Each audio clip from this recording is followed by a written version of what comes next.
Donc, allô, là je fais ma deuxième vidéo qui va porter sur l'astrologie.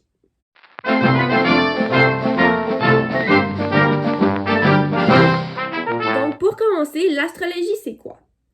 L'astrologie c'est pas une vraie science, c'est une pseudo-science. C'est plutôt une croyance. Donc, pour déterminer votre signe, tout va partir de la carte du ciel. Comment le système solaire fonctionne, c'est qu'il y a le soleil et toutes les planètes qui gravitent autour. Autour de ça, il y a 12 constellations et les 12 constellations sont les 12 signes du zodiaque, donc les 12 signes astrologiques. Donc, je vais vous énumérer les 12 signes. Donc, il y a le bélier, le taureau, le gémeaux, le cancer, le lion, le vierge, la balance, le scorpion, le sagittaire, le capricorne, le verseau et le poisson. Donc, en astrologie, on dit que tu as 3 signes. Les 3 signes signifient les 3 couches de toi. Donc, pour commencer, je vais parler de la première couche, ton signe solaire. Donc, c'est quoi ton signe solaire? C'est selon l'emplacement du soleil, quand t'es né, la Terre était où? C'est ce qui va donner ton premier signe. Celui-là, c'est celui qu'on connaît selon notre mois de naissance. Donc, ton signe solaire, ça va tout être ce qui va être tes comportements, tes habitudes de vie, tes préférences personnelles. En fait, c'est ce qu'on dégage aux gens. Ensuite, je vais parler du deuxième signe qu'on est, notre signe lunaire. Comment on le détermine? C'est l'emplacement de la Lune par rapport à la Terre quand t'es né qui va déterminer ton signe lunaire. Pour connaître ton signe lunaire, tu as besoin de savoir ta date de naissance, l'heure précise que tu es né et la ville que tu es né.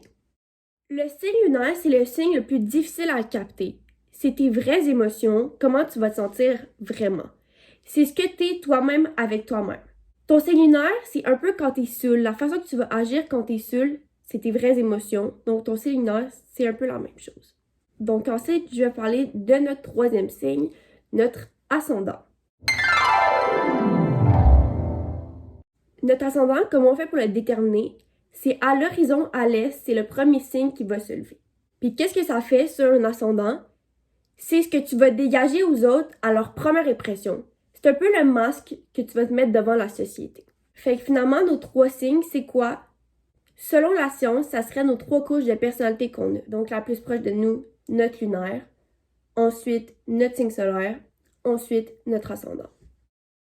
Donc, vite, je vais vous parler de chaque signe, donc les 12 signes du zodiaque. Je vais commencer par le premier signe, le bélier. Le bélier, ça part du 21 mars au 19 avril. Sa planète, c'est Mars et son élément, c'est le feu. Le bélier, c'est vraiment une personne dynamique, donc de tout le temps faire quelque chose avec toi, mais en même temps, il a besoin d'être encadré puis vraiment colérique comme personne. Fait que c'est vraiment une personne droite, mais avec un brin de folie. Ensuite, je vais parler du deuxième signe, le taureau. Le taureau, c'est du 20 avril au 20 mai. Sa planète, c'est Vénus et son élément, c'est la Terre. Le taureau, on dit que c'est vraiment une personne matérialiste dans tous les sens du terme, que ce soit en amour ou en bien matériel. Le taureau, il va toujours être partant pour tout. C'est vraiment une petite boule d'énergie, mais de douceur. Ensuite, je vais parler du troisième signe, le Gémeaux. Le Gémeaux, c'est du 21 mai au 20 juin. Sa planète, c'est Mercure et son élément, c'est l'air. Le Gémeaux, on dit souvent que c'est la personne two-face. Avec quelqu'un, elle va agir d'une telle manière. Avec l'autre personne, elle va agir d'une telle manière. C'est juste que cette personne-là est capable de capter comment les gens y sont. Fait que c'est une personne vraiment critique puis vraiment analyseur. Ensuite, je vais parler du quatrième signe, le cancer. Le cancer, c'est du 21 juin au 20 juillet. Sa planète, c'est la lune et son élément, c'est l'eau. Le cancer, c'est le petit sensible. Il va être vraiment proche de ses émotions. Faut pas que tu brusques trop fort un cancer. Mais il est toujours réel et toujours là pour toi. Ensuite, je vais parler du cinquième, le lion. Le lion, c'est un gros signe astrologique. C'est du 23 juillet au 23 août, ce qui termine l'été. Sa planète, c'est le soleil et son élément, c'est le feu. Le lion, comme dans la jungle, c'est celui qui va prendre beaucoup de place, qui va se sentir bien, qui a besoin de se faire aimer. Il est vraiment orgueilleux, il est dominant, il va prendre beaucoup de place. Fait que quand quelqu'un prend beaucoup de place, habituellement, c'est un lion. Ensuite, je vais parler du vierge. Le vierge, il est du 24 août au 22 septembre. Sa planète, c'est Mercure et son élément, c'est la Terre. On dit souvent du Vierge que c'est un peu l'enfantin du groupe. Il va être souvent un peu moins mature, mais quand même va être vraiment responsable et en confiance de lui-même. Ensuite, je vais parler du 7e signe, la Balance. La Balance est du 23 septembre au 22 octobre. Sa planète, c'est Vénus et son élément, c'est l'air. La Balance, son nom est parfait pour lui parce que c'est vraiment une personne indécise. Des fois, il va faire ça, des fois, ça ne tentera pas. Des fois, c'est ci, des fois, c'est ça. Mais c'est une personne vraiment sociable. Et on a toujours du plaisir avec une Balance. Ensuite, je vais parler du 8e signe, le Scorpion, un de mes préférés. Le Scorpion est du 23 octobre au 21 novembre. Celui-ci a 2 planètes, Mars et Pluton, et son élément, c'est l'eau. Le Scorpion, comme son nom l'indique, il fonctionne comme un vrai Scorpion. Il va être doux jusqu'à temps que tu le piques, puis tu l'attaques. C'est vraiment une personne fiable, mais en même temps, il peut être agressif.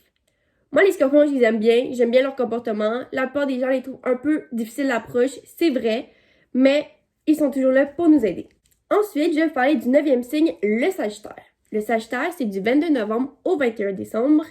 Sa planète, c'est Jupiter et l'élément, c'est le feu. C'est vraiment un signe tranquille, le Sagittaire. C'est une personne chanceuse, enthousiaste, bienveillante. Elle veut juste le bien de tout le monde. Ensuite, je vais parler du 10e signe, mon signe chouchou, le Capricorne. Le Capricorne est du 22 décembre au 19 janvier. Sa planète, c'est Saturne et son élément, c'est la Terre. Les Capricornes, on est vraiment des personnes loyales, sages, déterminées. On sait où on va dans la vie, on a quand même des tacs durs, mais on est toujours facile d'approche et on aime tout le monde. Ensuite, je vais parler du 11e signe, le Verseau, mon préféré en amour. Le Verseau, c'est du 20 janvier au 19 février. Sa planète, c'est Uranus et son élément, c'est l'air. Un Verseau, ça a besoin de sa liberté. C'est toujours en quête de liberté et de justice. C'est vraiment indépendant. Fait que d'habitude, on a vraiment de la misère à s'entendre avec un Verseau parce qu'il aime pas ça être entouré de trop de monde. Mais il est comme ça, puis on l'aime comme ça. Ensuite, je vais parler du 12e signe, le Poisson. Le Poisson, c'est du 20 février au 20 mars. Sa planète, c'est Neptune et son élément, c'est l'eau. Le Poisson, c'est une éponge à émotions. Il va avoir beaucoup d'émotions en lui, mais il va prendre aussi beaucoup les émotions des autres. Il a besoin de l'empathie des gens. Puis c'est vraiment un signe aussi indécis et fragile. Mais un Poisson, il est toujours là pour t'aider, mais fais-y attention parce qu'il peut briser vite. Voilà, j'espère que vous en avez appris un peu plus sur l'astrologie, que ça vous a intéressé. C'est un peu plus un sujet léger à prendre avec un grain de sel. Donc, merci!